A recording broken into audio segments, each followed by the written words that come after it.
Welcome to our channel. Today we how to subscribe with Aetna for benefits and claims portal detailed guide step by step clearly.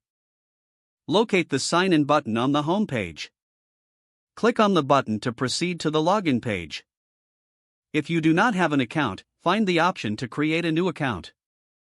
Click the register or create an account link. You will be prompted to enter some personal information. Fill in your first name, last name, and date of birth. Then, enter your Aetna member ID or social security number as requested. Continue by completing the address information form. Once all required fields are filled, review your information for accuracy. Click the Submit button to create your account.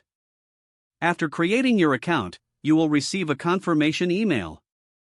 Open the email and click on the verification link provided.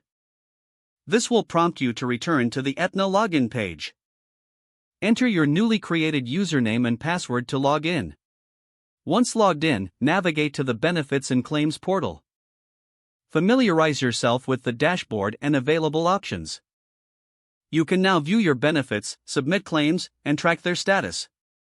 For any support, refer to the customer service contact options available on the site.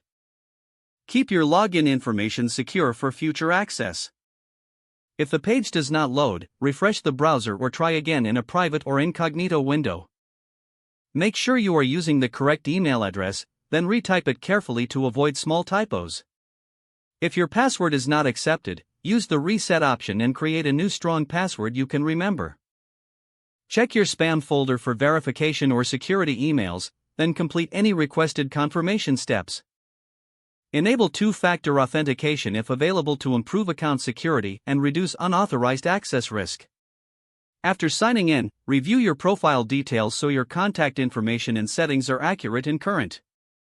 If you see an error message, note it down and try again after restarting your device and internet connection. Log out when you finish, especially on shared devices, to keep your account and payment information secure. If the page does not load, refresh the browser or try again in a private or incognito window.